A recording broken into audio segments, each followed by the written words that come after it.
Don't know why you left me bleeding. चलो भाई, ये तो बात बोली भाई, तो मैं कंटिन्यू मैं शूट कर रहा हूँ। सो कॉपरेट करना भाई, क्लास भी चालू है मेरी बैक एंड में, सब कुछ एक साथ मैनेज करना होता है। सो मेरा नेक्स्ट टॉपिक है कि क्लास मैंने बस चालू रखी है, मैं ऑलरेडी पढ़ चुका हूँ, मेरा क्लास चल रहा है जावा बेसिक्स का। ऑलरेडी मेरा ये पढ़ चुका है, M tech is means like मैं ऑलरेडी जो पढ़ चुका हूँ वो यहाँ पे ये बेसिक से चालू कर रहे हैं। सो ये पार्ट आ चुका है मुझे, ऐसा मत समझना कि बस चालू कर रहा हूँ, पढ़ रहा हूँ मैं।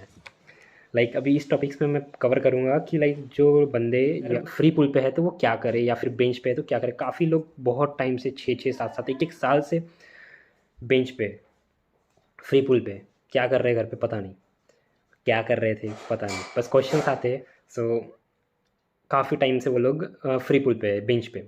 सो मैं मेरा एक्सपीरियंस सबसे पहले शेयर करूँगा।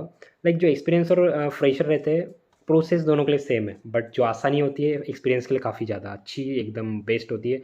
लाइक जो काइंड ऑफ बहुत कम फ्रेशर्स ऐसे है कि जिसको स्टार्टिंग में बहुत चुम्मा प्रोजेक्ट मिला है, ऐसा गरम प्रोजेक्ट मिला है नागपुर के लैंग्वेज में, बट बहुत कम। अभी फ़िलहाल मेरे प्रोजेक्ट में एक बंदा है जिसको अच्छा प्रोजेक्ट मिला है भाई, मेरे प्रोजेक्ट वो सबसे बेस्ट प्रोजेक्ट है, क्लाइंट साइड का प्रोजेक्ट है, बट उसको मज़ा नहीं आ रहा है। लाइक जिसको बोलते हैं ना, उसको जिसको मिलता है उसको कदर नहीं होती है, सेम वही उसके लिए हो गया। लाइक अभी कैसा हो गया, मैं मेरा एक्सपीरियंस की बात करूँ कि मैं अगर जब मैंने एज अ टेस्ट इंजीनियर मैं जब उस प्रोजेक्ट में लगा था, XYZ प्रोजेक्ट में, लाइक मैं ऑटोमोटिव एंड मैनुअल टेस्टिंग में था। सो उस टाइम क्या हुआ था, मैंने मेरा प्रोजेक्ट सीखा, सब कुछ किया। उसके बाद वो प्रोजेक्ट का रिक्वायरमेंट कम हो गया था और उस प्रोजेक्ट में रैम डाउन होने लगा था। मतलब रिलीज़ का सीन तो नहीं था, बट मैंने मेरे मैनेजर से बात ही किया कि अभी ऐसा ऐसा सिचुएशन हो चुकी है प्रोजेक्ट में, तो मुझे मुझे खुद को अपस्किल कर चुका था मैं जब तक। सो मैंने मेरे मैनेजर को कन्विंस किया और मैंने बोला कि प्लीज़ मुझे रिलीज़ दे दे। सो उसके बाद मैं फ्री पूल पे था, तो मैंने काफ़ी पढ़ाई की, खुद पढ़ा। मैंने डायरेक्टली किसी को अप्रोच नहीं किया जब तक मेरा अपस्किल जो मैं हो रहा था, मैं उस पर परफेक्ट नहीं हो गया, जब तक मैंने अप्रोच नहीं किया। मुझे हार्डली 3 से 4 महीने लग गए थे सब कुछ सेटल होने के लिए। मैंने बहुत इंटरव्यू दिए, कम से कम 13 to 14 इंटरव्यू दिए हो गए, या उसके अराउंड दिए हो गए। बट इतने इंटरव्यू के बाद मेरा इसमें सिलेक्शन हुआ। सो कैसे था, मैंने जब रिलीज़ लिया तो मेरे साथ 3 लोगों ने रिलीज़ लिया था। एक था मेरा दोस्त जो मेरे ही बैकग्राउंड से, विल्प से, और एक थे जो ऑलरेडी दूसरे बैंड से थे। वो ऑलरेडी एक्सपीरियंस थे और उनको सॉरी, उनको उसी में जाना था कि टेस्टिंग डोमेन में। बट मेरा और मेरे दोस्त का था कि हम लोगों को डोमेन ही चेंज करना था, लाइक डेवलपर में जाना था। अभी जो डेवलपमेंट में हूँ, तो टेस्ट इंजीनियर से जो डेजिग्नेशन है सॉफ्टवेयर इंजीनियर हो गया। सो हम लोगों ने स्ट्रगल किए। उसके बाद अभी मेरा फ्रेंड था, उसको 31st को ही हमने रिलीज़ ले लिया था पिछले साल। हाँ, पिछले साल की बात है, 1 साल से ज़्यादा हो गया। मैं एक कोई तो भी मंथ था, अब याद नहीं। उसने 31st को रिलीज़ होने वाले थे, तो उसने पहले ही विप्रो में क्या होता है, कुछ टीम्स पे कुछ ग्रुप्स बने हुए according to state wise, area wise, like area in the sense city wise, like Pune का अलग ग्रुप, मुंबई, बैंगलोर, कोलकाता, ये सब के अलग अलग हायरिंग ग्रुप बने हुए, डेवलपमेंट ग्रुप बने हुए। सो उसके हेल्प से इसने सब में, हम लोगों ने सब में ये डाल दिया हमारे रिज्यूमे, अब सिस्टम सब कुछ अपडेट करके। सो जो एक्सपीरियंस वाला था मैनुअल टेस्टिंग, उसको तो नेक्स्ट डे ही कॉल आ गया और वो इंटरव्यू दे के विद इन 7 days वो सेटल हो गया। और जो मेरा और एक फ्रेंड था जो 31st को उसका ये हुआ था, उसने भी एक डेवलपमेंट प्रोजेक्ट था। फर्स्ट वाला टेस्टिंग में गया, बट सेकंड वाला डेवलपमेंट प्रोजेक्ट था, उसका काफ़ी अच्छे से हो चुका था सब कुछ। वो पाइथन में ही थे, हम पीआरपी में, तो उसको भी पाइथन ही कंटिन्यू करना था।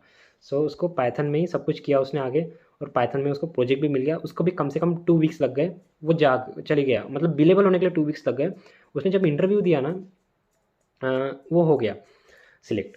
सो कैसा होता है कि हायरिंग जो ग्रुप होती है उसके अंदर आप अगर हम अपना रिज्यूमे डालोगे, तो वहाँ पे जिसको भी requirement, delivery manager, technical lead, delivery manager, जिसके भी पास रिक्वायरमेंट होती है वो वहाँ पर आते हैं, सर्च करते हैं, रैंडमली सर्च करते हैं, वहाँ से आपका नंबर, फ़ोन नंबर, अपडेट वगैरह जो भी इसके रिज्यूमे लेते हैं वो ले लेते हैं। फिर डिलीवरी मैनेजर आपका इंटरव्यू शेड्यूल कराता है, टेक्निकल लीड या जिससे भी पॉसिबल हो सके।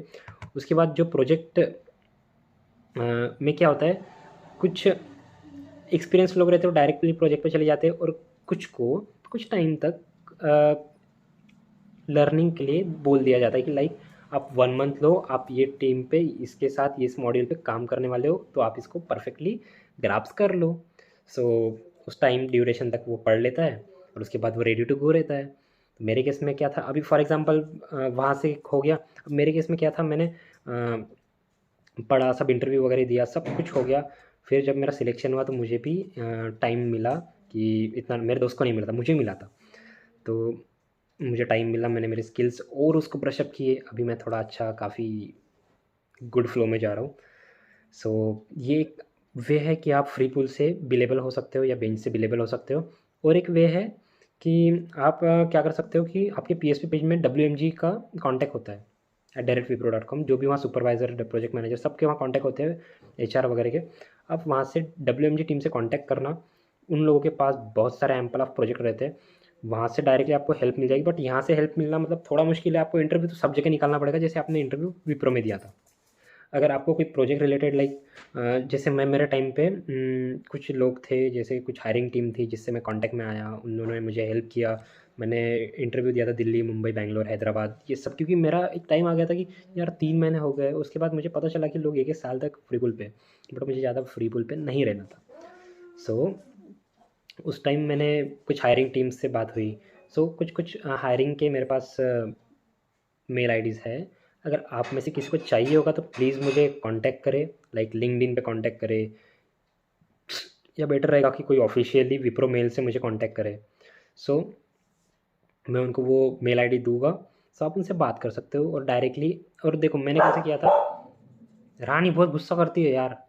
हाँ, तो मेरे टाइम पे कैसा हुआ था कि मुझे डोमेन चेंज करना था, मतलब टेस्टिंग टू डेवलपमेंट में भी आना था और डेवलपमेंट में भी टेक्नोलॉजी चेंज करनी थी। लाइक मैंने फिर जावा के लिए पढ़ा था, तो मेरा जावा के लिए फिर से इंटरव्यू हुआ, फिर से PRP हुआ, सब कुछ रिटर्न होते गया। लाइक फिर मैंने इंटरव्यू भी दिया था, वो पहले का पार्ट है।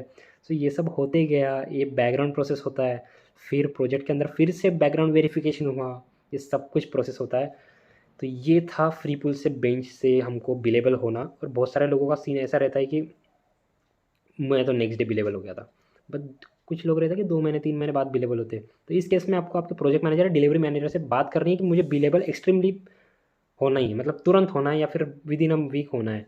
क्योंकि अगर आप बिलेबल नहीं होंगे तो आपका प्रोफाइल जो है वो आपका थोड़ा डगमगा जाएगा। विप्रो का PSP पेज में दिखता है सब कुछ, आपकी लीव से लेके सब कुछ दिखता है। फॉर एग्जांपल बहुत ऐसे क्वेश्चन आ रहे हैं कि रिसेशन आ गया, विप्रो हमको निकालेगी तो नहीं, विल्प वालों को नहीं निकालेगी, विल्प वालों को नहीं निकालेगी। कुछ पाना है तो तुम अपग्रेड करो, तुम लोगों को आपको प्रोजेक्ट से निकाल सकते हैं। ये भी मैंने आज तक तो कोई क्वेश्चन, मैंने मतलब ऐसा कोई पर्सन नहीं देखा कि जिसको विल्प में से निकाल दिया है। हाँ, आप अगर एग्ज़ाम दे रहे हो विप्रो विल्प की एज ए MTech, अगर उसमें आप कुछ करते हो गड़बड़ तो आप लोगों को निकाला जा सकता है। ये ज़ीरो टॉलरेंस है अपने विप्रो में। सो रिगार्डिंग उसके अलावा तो प्रोजेक्ट में से बहुत कम लोगों को निकालते हैं, लाइक नथिंग। अभी तक एक भी केस नहीं देखा। निकालते भी है तो प्रोजेक्ट से निकालेगी, विप्रो से नहीं। विल्प वालों को तो निकालेगी ही नहीं। लाइक ये वीडियोस भी मतलब आज संडे है तो मैं बना रहा हूँ लाइक विथ मेरे लेक्चर्स के साथ। अभी इसको ख़त्म करके वाइंड अप करते हैं और फिर मैं मेरा लेक्चर्स कंटिन्यू करता हूँ। सो होप आप सबको अच्छा लगा होगा ये वीडियो। प्लीज़ इसको शेयर करो, कमेंट करो। अगर मैं कुछ भूल चुका रहूँगा तो प्लीज़ आप मेरे कमेंट सेक्शन में जाके बताओ, कि दूसरों को भी हेल्प हो जाएगा कि भाई सूरज तो यहाँ पे गलत है, यहाँ पे ऐसा होना चाहिए। सो मैं काफ़ी अच्छा लगेगा। सो जब तक के लिए stay tuned to my channel. Like मेरा ये व्लॉगिंग चैनल है, मैं फिर भी इसमें विप्रो रिलेटेड वीडियोस डाल रहा हूँ कि ज़्यादातर कमेंट वही आते हैं ना, तो मैं उस कमेंट का काउंट कम करना चाहता हूँ। सो प्लीज़ अगर मुझे यहाँ पे मैं ज़्यादातर कमेंट का आंसर देता हूँ और उसके बाद मुझे बहुत सारे लोग लिंक्डइन पे भी कमेंट करते, तो मैं क्वेश्चन करते तो मैं वहाँ पे भी एक्टिव रहता हूँ। So please feel free to ask any question related to Wipro will. Bye bye.